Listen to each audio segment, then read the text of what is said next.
کو ایک صحابی تھے جوان 12-14 سال عمر, عشق لگا سی کھیڑا کھیڑ دینوں. 12-14 سال عمر تو ہر وقت حضور کے پاس رہتے تھے. صحابہ کہتے ہیں ہم نے سوچا ہر وقت ہی رہتا ہے. ایک دن نبی پاک صلی اللہ علیہ وسلم نے کہا ان کو ذرا بتاؤں تو صحیح ہے مجھ سے پیار کتنا کرتا ہے. صحابہ کو تجربہ کرانے کے لیے حضور نے اس سے کہا مجھ سے پیار کرتے ہو؟ اس نے کہا بیبا آپ کو پتہ ہی ہے سارا. تو حضور نے فرمایا جاؤ اپنے باپ کی گردن کاٹ کے لاؤ. کس کی؟ اوکھا جے بابا کام. ہاں اپنے باپ کی گردن کاٹ کے لاؤ. 12-14 سال عمر, چھلانگ لگائی. مسجد نبوی کے دروازے پر مولا علی شیر خدا کھڑے تھے. ان کی گردن میں تیر کمان تلوار تھی, کھینچی تلوار. اور جب دوڑے نا جذبات میں تو حضور نے فرمایا اسے پکڑ لاؤ, اس نے سچ مچ کاٹ کے لے آنی ہے. لے آؤ پکڑ کے.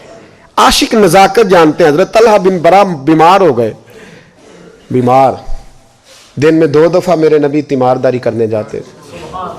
2 دفعہ. اللہ کرے وہ بیماری میں ہی آ جائے. چر ہویا مینو ترلے لیندیاں کدی موڑ میرے ول واگاں, خواب میری وچ ایک وار جہاں میں ساری عمر نہ جاگاں. نبی پاک صلی اللہ علیہ وسلم 2 دفعہ تیمارداری کرنے جاتے. 2 دفعہ دن, 2 دفعہ حضور پتہ لے. ایک دن حضور شام کو گئے, ان کا ماتھا چوما تو حضور کی آنکھوں میں آنسو آ گئے.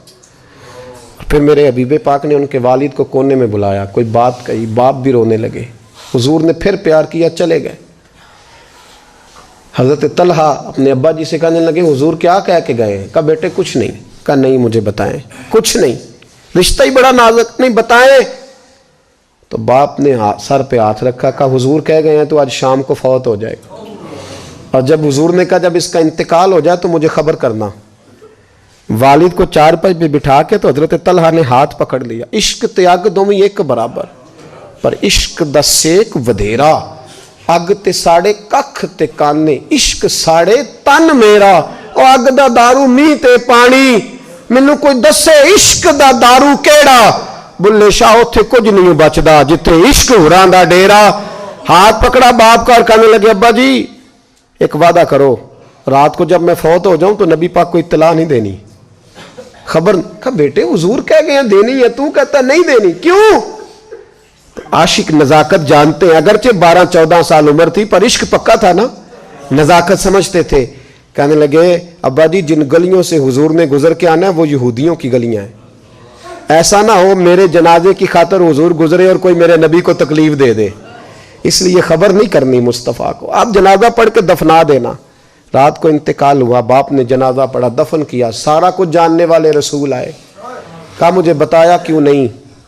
عرض کی محبوبہ, کہتا تھا حضور کو تکلیف نہیں دینی, میری ذات کی خاطر تکلیف نہ دینا, نہ کوئی یہودی تکلیف نہ پہنچا دے. گلیاں یہودیوں کی ہیں, قربان جائیں. ساری دنیا روضہ رسول پہ, اور میرے رسول نے فرمایا مجھے بتاؤ اس کی قبر کہاں ہے.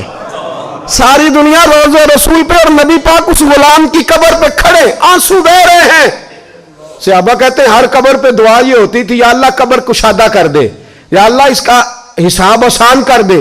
یہاں دعا بھی انوکھی, اس کے لیے دعا بھی انوکھی, رشتہ ہی بڑا نازک ہے. میرے نبی پاک نے دعا بڑی انوکھی فرمائی. کہا اے اللہ جب میرے طلحہ کی تیرے ساتھ ملاقات ہو تو ذرا اس سے مسکرا کے ملنا, وہ تیری شان کے لائق ہے, ذرا اس سے مسکرا کے ملنا. کہتے ہیں وجد ہو گیا طاری, اس لیے کہ جو رشتہ نبی کا امتی سے ہے اور امت کا رسول سے ہے اس کی نزاکت کو صرف غلام جان سکتے.